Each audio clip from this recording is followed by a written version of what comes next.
the perception of illusoriness becomes more and more vivid. And with respect to the inner subject, then the awareness, the pristine awareness, comes to be more and more luminous and clear, because it has no basis to grasp onto. And then in this way, then the ineffable truth, the inexpressible truth comes to become more and more evident.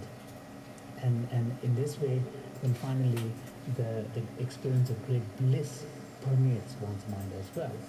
Here, of course, one could interpret that meaning of great bliss in the context of highest yoga tantra, but one could also understand this in the context of kind of a sense of freedom that comes from the realization of emptiness. For example, there is a beautiful verse in a prayer for experiencing the vision of Vajrayogini, where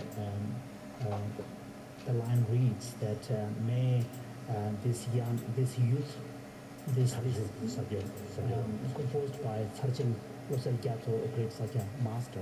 This is a prayer for experiencing the vision of Vajrayogini. It says that may this youthful mind, which is wearied, which is exhausted by all these conceptual elaborations, seek the respite in this sphere of ineffability, in the forest of ineffable truth. So that's the kind of sense of bliss, where a sense of freedom that comes from non-grasping is ever conveyed. So,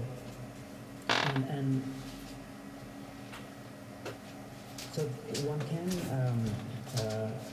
and similarly, since the abbot of Tashinumbu Monastery is here, it reminded me of also a passage from Panchen Losang Chögyeng, one of the great masters of the Tashinumbu Monastery.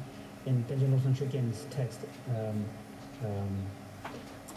debating with self-grasping, it's a text in the context of a kind of a confrontational dialogue with self-grasping, dancing Shaktik. There, Panchen Losang Chögyeng says that if one is able to really negate the very perception of aggregate itself, the perception of aggregate which contains a grasping in its inherent existence, then one will be able to truly counter the grasping, because the self-grasping grasps on the basis of the aggregates. It's not something extraneous to the aggregates, but rather because the notion of I, notion of self, arises on the basis of the perception of the aggregates. So, and then he says that in this way, one is then able to truly counter our deep-seated grasping. So, so all of these teachings really emphasize the point that the meditation on emptiness must involve a direct challenge to our everyday perception of the world, which contains in it, by its very nature, a grasping at inherent existence. So if you think along these lines and delve deeper into these kind of thought processes and familiarize these way of understanding, then clearly it leads to some kind of experience. Say, for example, in my own case, it's been now over 50 years since I started, thinking deeply about emptiness and meditating on emptiness. And of course, I'm not claiming that I have gained full realization of emptiness, but I can assure you that, the teachings on emptiness do inspire in me certain experience, certain feeling, and so this is, of course, not an easy task. There's a question of time as well. So therefore, I want you to understand that you should not be feeling discouraged because in this session you did not understand emptiness or realize emptiness.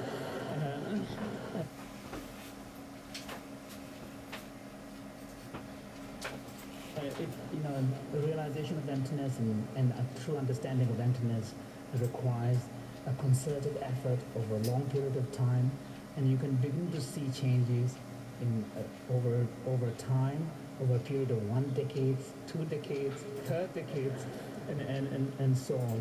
So, and finally, our aim should be, our goal should be what the Heart Sutra says in the mantra when it says, go and go beyond to the perfection of wisdom. Yeah. 저게 심리쇼의 송샤기.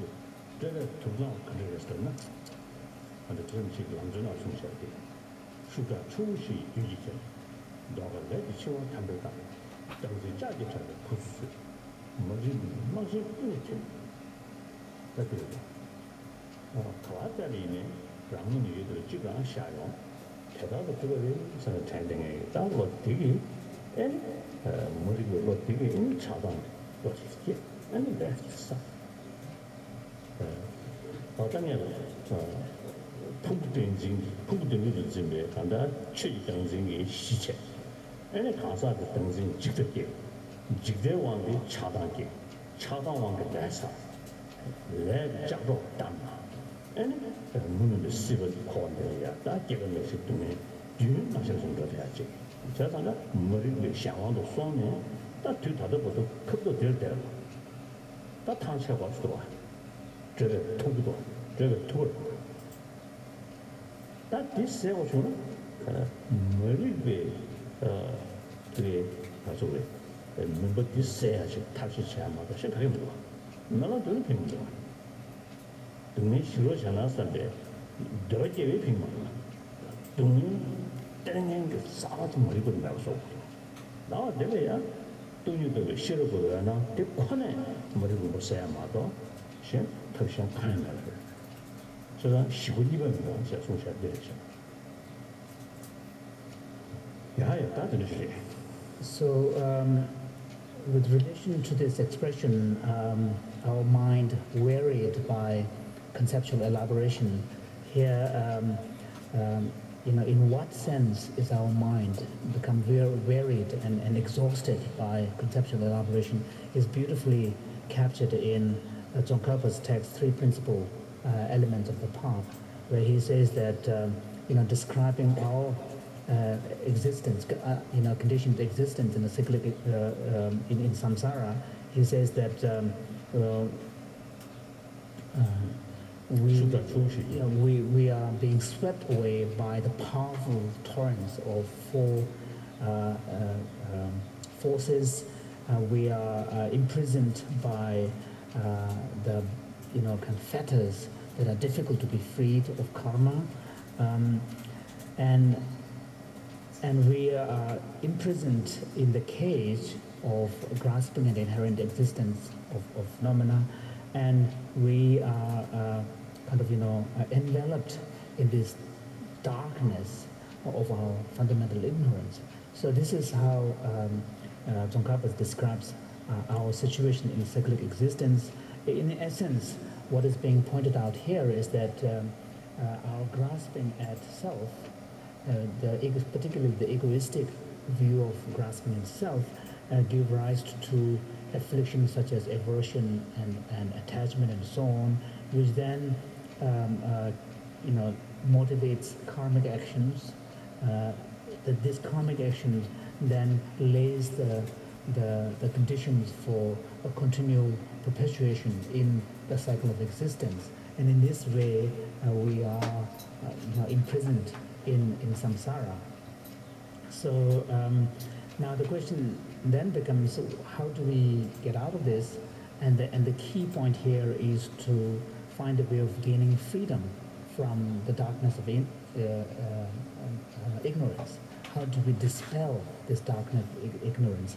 Now this cannot be achieved simply through making a wish or just wanting to attain that light, but rather it is only through cultivating the wisdom of emptiness that sees through the deception of ignorance and realizes the actual nature of reality.